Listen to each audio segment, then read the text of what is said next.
find the value or evaluate the following. Cos 45 degree as it is cos 45 degree upon sec 30 degree plus cosec 30 degree. Okay, this is our question. Okay, after that, so हमें find करने हैं इसको, इसकी value हमें find करनी थी, बराबर है.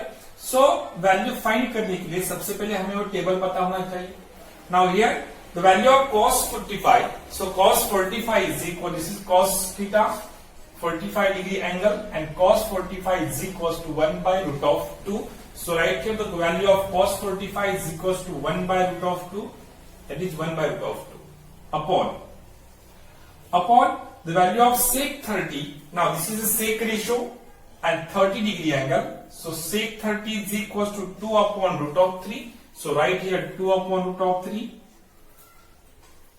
plus the value of cosec 30 degree, and cosec 30 degree is equals to what? 2. So this is 2. Okay, तो सबसे पहले हमें क्या करना पड़ेगा, न्यूमरेटर में तो अपना 1 बाय रूट ऑफ 2 है upon 2 upon root of 3 plus 2. Now denominator अब डिनोमिनेटर में जो फ्रैक्शंस हैं आपके पास 2 अपॉन 3 is a fraction and 2 is a integer. तो अगर इनकी मुझे एडिशन करनी हो तो दोनों का डिनोमिनेटर क्या करना पड़ेगा, सेम करना पड़ेगा. सो दोनों का डिनोमिनेटर सेम करने के लिए हम क्या करेंगे, cross multiplication. So 2 into 1 is equals to 2. 1 by root of 2 आपका as it is numerator upon 2 1s are 2 plus root of 3 into 2 equals to 2 root of 3 upon root of 3 as it is रहेगा.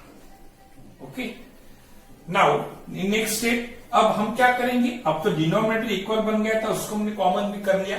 सो denominator becomes numerator. अब इसको हम क्या करेंगे, reciprocal form में लिखेंगे. तो divide becomes what, multiply. So 1 by root of 2 आपका न्यूमरेटर एज इट इज रहेगा 1 बाय रूट ऑफ 2 इनटू, अब डिनोमिनेटर का जो रूट ऑफ 3 है वो न्यूमरेटर बन जाएगा, वो बन जाएगा root of 3 upon 2 plus 2 root of 3. Okay, अब इसे हम सिंप्लीफाई कर सकते हैं. सिंप्लीफाई करने के लिए क्या बनेगा, 1 upon root of 2 into root of 3 upon 2 plus 2 root of 3 में बीच में साइन कौन सा है, मल्टीप्लाई. सो फ्रैक्शन का मल्टीप्लीकेशन करना हो तो न्यूमरेटर से न्यूमरेटर को एंड डिनोमिनेटर से डिनोमिनेटर को हम मल्टीप्लाई करेंगे. So 1 into root of 3 is equal to root of 3 as it is upon, so root of 2 into 2 हमें क्या करना है, root of 2 into 2 is equal to 2 root of 2 plus root of 2 into 2 root of 3 is equal to 2 root of 6 रहेगा as it is. Got it. After that अब यहां तक तो हम आ गए, तो हमें यहाँ पे डिनोमिनेटर मिला 2 root of 2 plus 2 root of 6 and this is irrational number, this is irrational number. और अगर डिनोमिनेटर को इरेशनल नंबर हो तो उसे क्या करना पड़ेगा, रैशनलाइज करना पड़ेगा. सो हम करेंगे डिनोमिनेटर को रैशनलाइज. सो रैशनलाइज करने के लिए हमारे पास दो वेज होते हैं. फर्स्ट टेकिंग रैशनलाइजिंग फैक्टर, क्या कहना है, रैशनलाइजिंग फैक्टर लेना पड़ेगा या फिर कॉन्जुगेट पेयर लेनी पड़ेगी. तो यहाँ पे टर्म्स कितने हैं, 2 टर्म्स हैं. तो हम यहाँ पे रैशनलाइजिंग फैक्टर में तो क्या यूज करेंगे, कॉन्जुगेट पेयर यूज करेंगे. सो कॉन्जुगेट पेयर यूज करने के लिए is equal to root of 3 अपना एज इट इज रहेगा upon 2 root of 2 plus 2 root of 6. हम यहां से रूट ऑफ ये 2 जो है 2 को भी कॉमन निकाल सकते हैं, उसमें से रूट ऑफ 2 भी कॉमन निकलेगा, लेकिन हमें रैशनलाइज करना था. तो मैंने एज इट इज, कोई प्रॉब्लम नहीं. अगर 2 को कॉमन निकाला तो 2 root of 2 plus root of 6 हमें एज इट इज मिल जाएगा. सो इसकी कोई जरूरत नहीं, रहने दीजिए. After that so conjugate pair लेते वक्त यहां पर अगर साइन प्लस हो तो कॉन्जुगेट पेयर क्या होगी, आपकी माइनस होगी, बराबर है. सो आपकी कॉन्जुगेट पेयर आएगी 2 root of 2 minus 2 root of 6. आप देख सकते हैं यहाँ पे प्लस साइन है, यहाँ पे साइन कौन सा दिया मैंने, माइनस. लेकिन मैथ्स के रूल के हिसाब से जिस नंबर से आप डिनोमिनेटर को मल्टीप्लाई करोगे उसी नंबर से आपको न्यूमरेटर को भी क्या करना पड़ेगा, multiply.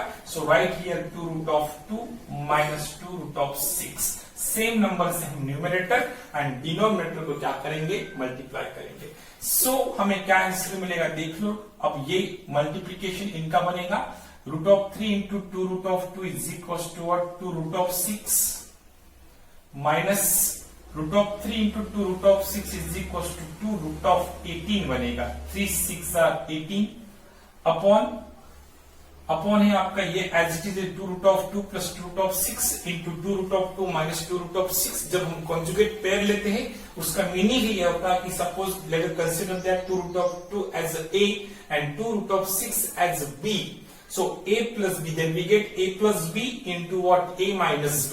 But a plus b into a minus b, the expansion of a square minus b square. और अलजेब्रा का रूल क्या होगा कि अगर आइडेंटिटी मिले तो उसको एक्सपांड करो और अगर उसका एक्सपांशन मिले तो क्या फॉर्म करो? आइडेंटिटी फॉर्म करो. Then we get the identity a square minus what? B square. But a square means what? 2 bracket square minus 2 bracket square. You got it? After that, यहां से हम 18 is a composite number.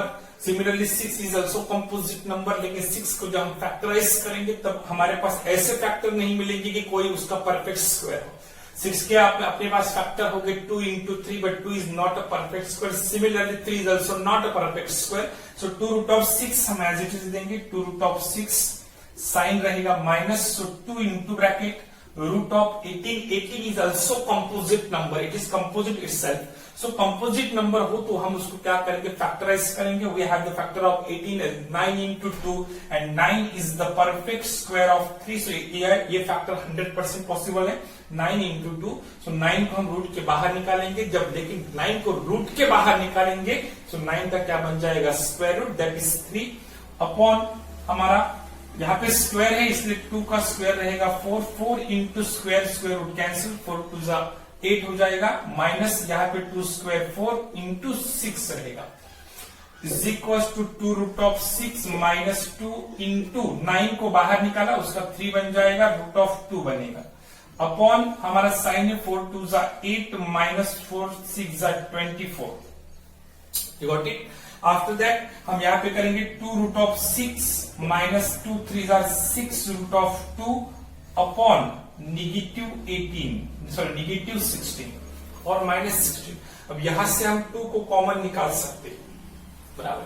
अगर 2 को हमने common निकाला है या फिर 2 और यहां से √2 भी निकल सकता है. तो √2 अगर हमने कॉमन निकाला तो यहां से √2 निकलेगा, यहाँ पे √2 इंटू √3 है, तो 2 बिकम्स कॉमन. अगर 2 बिकम्स कॉमन निकला तो हम डायरेक्टली 2 से इसको डिवाइड कर सकते हैं, या फिर हमने अगर √2 को बाहर नहीं निकाला तो भी आपका आंसर एज इट इज रहेगा. जैसे हमने खाली 2 को कॉमन निकाला, 2 इंटू ब्रैकेट ये तो बन जाएगा √6 एज इट इज, माइनस यहां से 2 कॉमन है तो यहाँ पे आएगा 3 अपॉन आएगा आपका -16. सो 16 इज डिविजिबल बाय 2. आप डिवाइड कर सकते हो, 2 1 2 8 16. सो वी गेट, अब यहाँ पे निगेटिव साइन आया तो √6 माइनस 3 अपॉन -8 और -8 हम बोल सकते हैं. तो ये माइनस साइन अगर मैंने न्यूमरेटर को दिया तो -6 positive 6 becomes -6 and -3 becomes positive. तो हमने वही किया. सो 3 को पॉजिटिव ये बन जाएगा आपका -6 और अपॉन -8 का क्या बन जाएगा? +8. और ये रहेगा आपका लास्ट आंसर.